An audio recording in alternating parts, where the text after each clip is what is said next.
Mesdames et messieurs, tout le plaisir est pour moi de vous savoir en pleine santé par la grâce de Dieu pour un nouveau numéro de votre émission Décryptage. Eh bien, aujourd'hui, nous allons suivre un nouveau sketch et qui a pour terme la puissance de la prière. La puissance de la prière.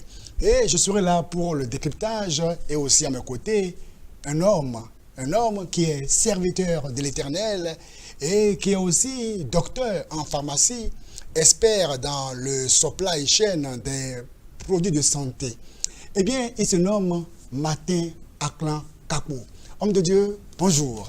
Bonjour, pasteur. Comment allez-vous? Je vais très bien par la grâce de Dieu. Oh, nous savons que vous avez un agenda très chargé. Malgré cela, vous êtes là. Merci encore. C'est un privilège. Merci beaucoup. Alors, si vous êtes prêts, nous allons suivre le sketch. Vous êtes impatient de le suivre?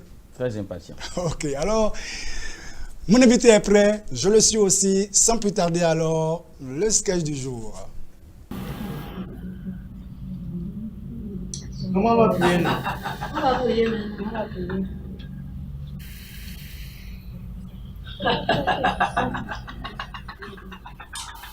Ça, ma soeur. Oh.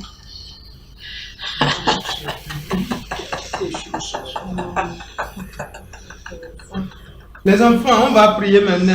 D'accord? Non, ne priez pas. Ne priez pas. Oh, intéressant. Regarde ça.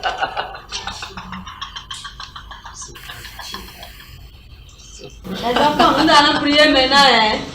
D'accord. Non, ne priez pas. Ne priez pas. Ne priez pas.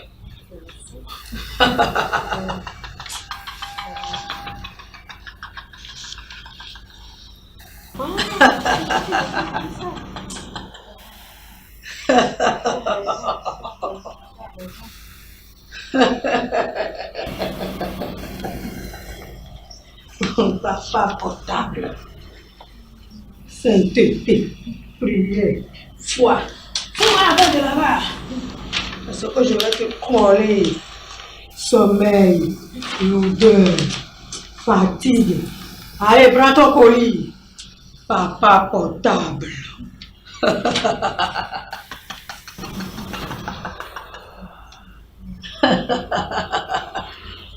Maman portable. Sainteté. Prière, foi.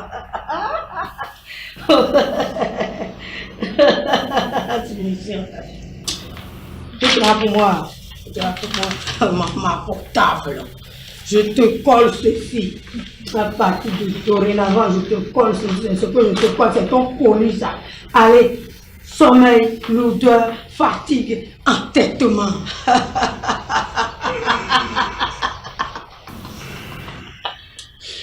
Maman, on va prier, non? J'ai sommeil, on va prier, non, maman? Tu vas raconter là-bas. Maman, on va prier. Tu vas raconter là-bas.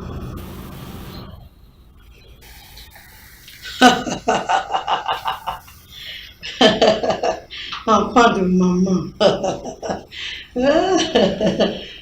Puissance. Respect. Là pour moi. Je te colle la maladie. Le sommeil.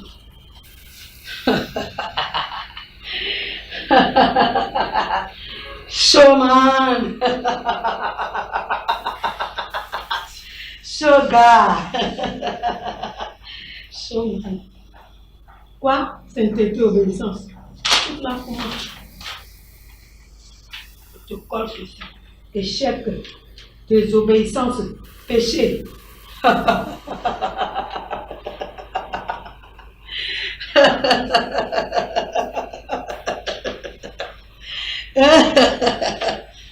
de toi qui disais à moi.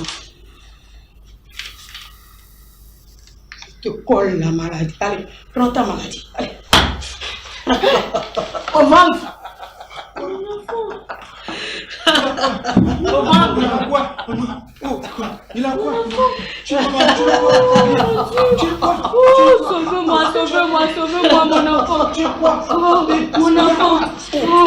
Ma chérie, va prendre les 200 000 là, ton économie là. Et appelle le chauffeur, on ira à l'hôpital. Où? Tu vas voir. Tu vas voir. Mon enfant.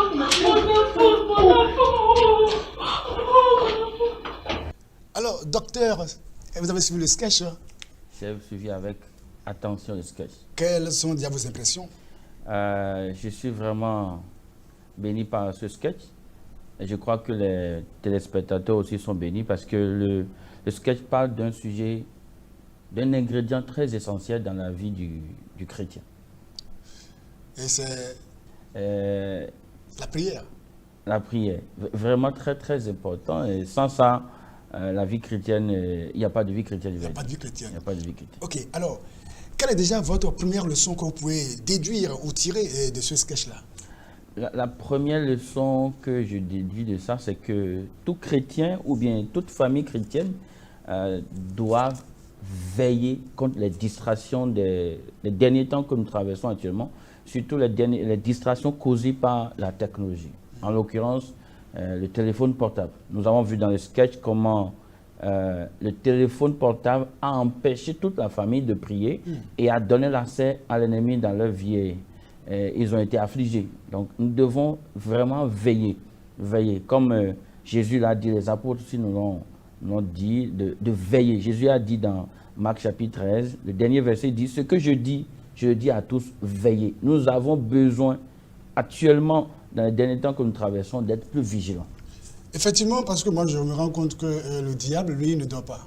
La parole déclare que l'ennemi rôde comme un lion rugissant, cherchant qui il va dévorer. Absolument. Et le diable, lui, eh bien, il actualise ses stratégies au jour le jour. Exactement. Ce n'est pas le diable qui a créé le téléphone portable, c'est Dieu qui est derrière toute création. Oui. Mais le diable fait quoi alors? Il cherche à s'en servir pour faire quoi? Pour vous envoyer dans le décor. Sinon, comment comprendre que toute une famille, eh bien, la mère est là, le portable, le papa aussi est là, il est dans le portable. Surtout avec la connexion Internet aujourd'hui, eh bien, on peut parcourir le monde entier. Exactement. Dans sa maison. Effectivement, c'est un gros danger. C'est vrai que ça nous donne plusieurs opportunités. Oui. On peut apprendre de la maison, on peut voir ses parents qui sont de loin. C'est une très grande opportunité que nous devons saisir, mais au même moment, nous ne devons pas oublier l'essentiel. Et il y en a qui ont rétrogradé juste par le téléphone portable. Il y en a qui ont chuté dans le péché. Il y en a, leur vie de prière a été détruite. Il y a des foyers qui ont été brisés juste à cause de quoi? Du téléphone portable, le mauvais usage alors de cet appareil-là. Vraiment, c'est quelque chose que nous avons besoin d'être vigilants. Savoir quand il faut le faire, quand il ne faut pas le faire et donner le temps à chaque chose. Sinon, nous risquons de... Parce que l'ennemi, il utilise ces choses dès que tu vas sur les réseaux sociaux. On sait que c'est ce que tu aimes souvent. Ils vont t'envoyer d'autres. T'envoyer d'autres. Même si tu vas quand tu es dans YouTube, là, tu te suis une vidéo, des gens t'envoient encore des vidéos similaires et on te fait voyager. Voilà. Là, il y a encore d'autres vidéos encore similaires. Hein. Et alors, on te propose ça et tu es en train de voyager et c'est facile. On ne voit plus le temps passer, l'heure passer. Exactement. On peut passer même des heures à regarder les choses, à surfer sur l'Internet. Oui. Et au même moment, ça a une perte de temps, c'est une perte d'argent parce que c'est la connexion qui est perdue. Et également, c'est une perte d'énergie. À la fin, on est fatigué. On n'a pas les exercices spirituels, on n'a même plus envie de faire. Ça veut dire que le feu de l'esprit en réalité s'éteint. En même temps, je pense, je ne sais pas, les téléspectateurs, les chrétiens l'ont expérimenté. Lorsque tu pries le matin, tu es chargé. Oui. Quand tu sors, et à un moment donné, tu ne comptes pas parler beaucoup, tu vas remarquer que la grâce va diminuer. On se met à te décharger. Voilà, c'est la même chose. Ici, tu ne parles pas, mais tu suis, tu ris, et l'ennemi te décharge. Te décharge jusqu'à ce que tu ne sais pas faire rapidement. Après t'avoir déchargé, il vient maintenant te proposer les tentations et tu risques de tomber dedans rapidement. Plus facilement, on va dans TikTok et là, on peut voir tout, on peut rire seul dans sa maison, et bien on rit, on n'en peut finir. Et puis même quand vient l'heure de prière, et bien on ne peut plus prier parce que, regardez les parents qui sont accrochés, oui. Ne sachant pas que l'ennemi est sous leurs yeux, l'ennemi était là sous leurs yeux. Vraiment, ce n'est pas que parce que nous sommes chrétiens, que nous prions, que l'ennemi ne veut pas venir, non. La Bible déclare que le diable s'est présenté devant Dieu pour accuser les frères. Donc, Il ne faut pas dire que je suis à la maison, nous sommes des chrétiens seulement. Non, le diable rôde autour de nous.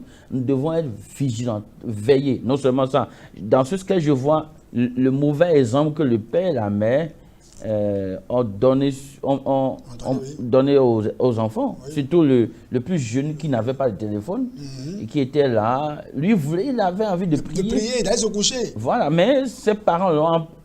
Et malheureusement, c'est lui qui a été attaqué. Et l'autre enfant qui était tout à fait à la cimetière là-bas, lui, il avait ses écouteurs. Et puis là, il était aussi un shoga. Parce que même l'esprit l'a dit, l'a appelé shoga. Voilà, exactement. Shoga, c'est que l'enfant est en train d'emboîter les pas de ses parents. Exactement. Mais là, c'est vraiment dommage. C'est vraiment dommage. Pour ces familles, heureusement que c'était des enfants qui sont déjà âgés. Ça peut arriver pour des parents qui ont de petits-enfants. À cause du portail, il peut laisser l'enfant électrocuter facilement. Parce qu'ils sont distraits, on ne sait pas où est l'enfant, ils sont ici, est-ce que l'enfant est sorti, on ne sait pas. Et ce qui me chagrine surtout, c'est surtout le fait que finalement on a vu qu'on est allé dépenser 200 000 francs en l'air. 200 000 francs en l'air.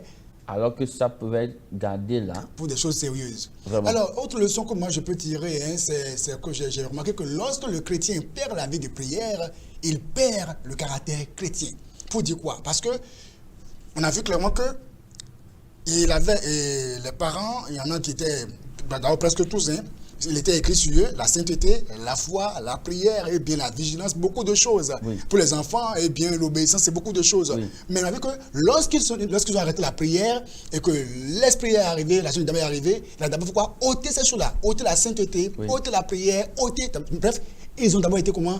Désarmés. Exactement. Ils ont donc perdu quoi alors? La nature, parce que la sainteté, c'est la nature de Dieu. Oui. Et celui donc qui perd la nature de Dieu n'aura plus le goût pour la prière. Exactement. Puisqu'il a perdu la présence de Dieu. Donc l'agent du diable en venant les voir et en les désarmant, en ôtant la sainteté, tout ça, ils ont été comment? Ils ont été désarmés. Exactement. Quand nous voyons les âmes du chrétien, en dernière position, Paul parle de la prière. C'est la prière qui soutient les âmes, qui soutient les autres âmes. Sans la prière, vous n'avez pas de relation avec Dieu. C'est cette prière. Aussi, quand Dieu quitte, Dieu a dit aux enfants d'Israël, et vous saurez ce que c'est que d'être privés de ma présence.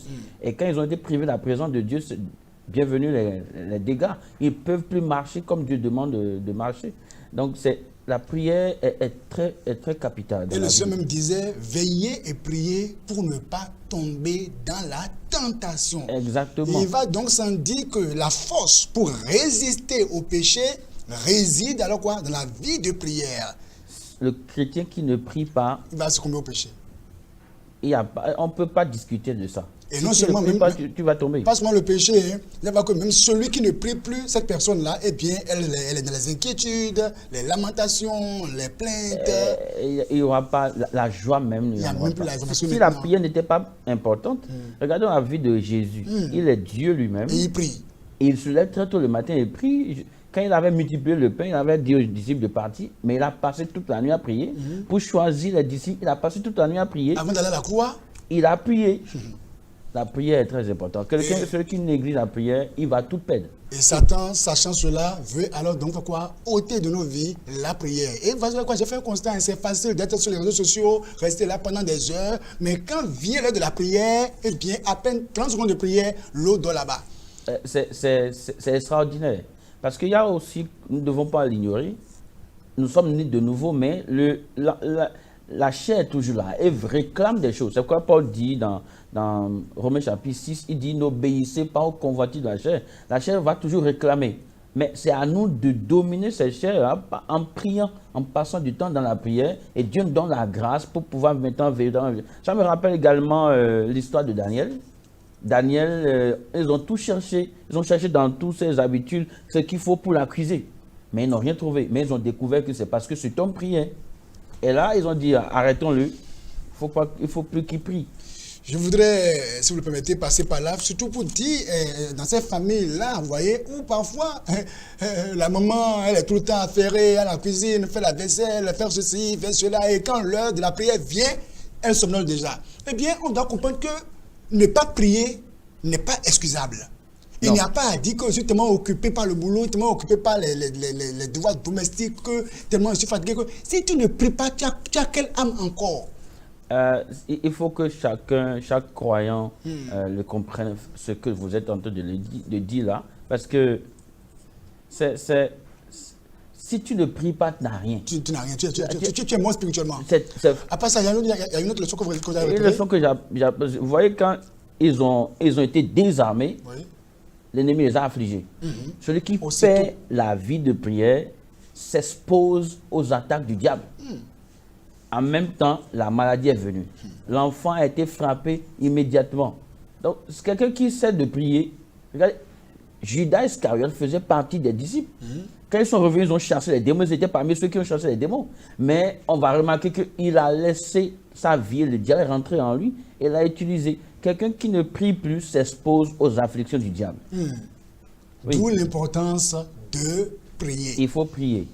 Mesdames et messieurs, vous êtes en train de voir que c'est très important pour vous de prier. Le Seigneur a dit, priez sans cesse. Priez sans cesse. Pour que n'importe où vous êtes, soyez dans l'esprit de la prière. Que rien ne vous trompe pour vous dire que non, tu es excusable, tu es fatigué, c'est vrai, tu as fait la vaisselle, tu es... Non, non.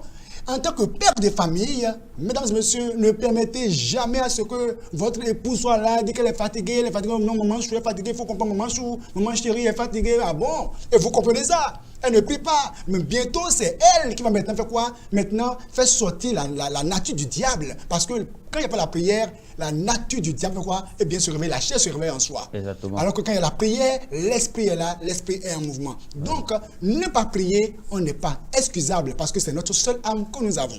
Alors, moi, je vois qu'on doit alors se discipliner. Ça, c'est un mot très important, surtout dans ces derniers temps. Pour être contre les distractions, discipliner. Sans la discipline, on ne peut rien faire. Ça, c'est... Vous voyez, quand nous lisons dans Actes chapitre 3, le verset 1, la Bible déclare que les apôtres allaient au temple à l'heure de la prière. Donc, même la prière, ils avaient 1 heure pour prier. Et certainement, quand nous voyons le sketch, l'heure de la prière avait sonné.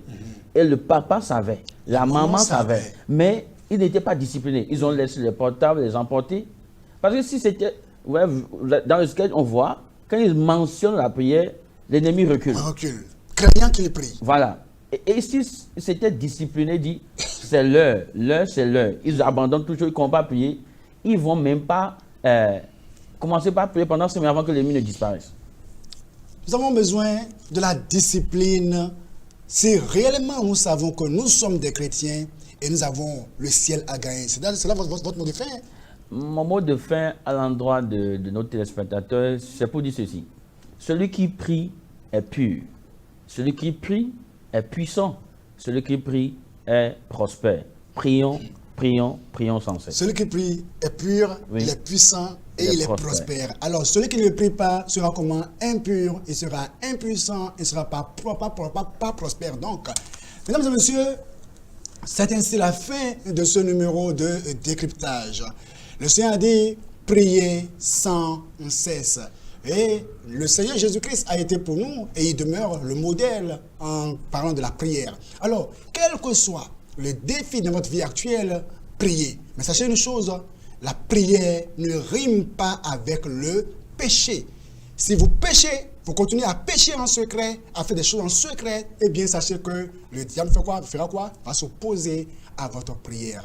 Priez, soyez disciplinés et que dans votre famille, qu'il y ait la prière. Vous avez besoin de la prière, on en a besoin. Et ça, ce n'est pas discutable, ce n'est pas négociable. Que le Seigneur bénisse, c'était bien sûr votre serviteur Carlos Wakandé. À la prochaine pour un autre numéro de décryptage. Merci encore. Bye.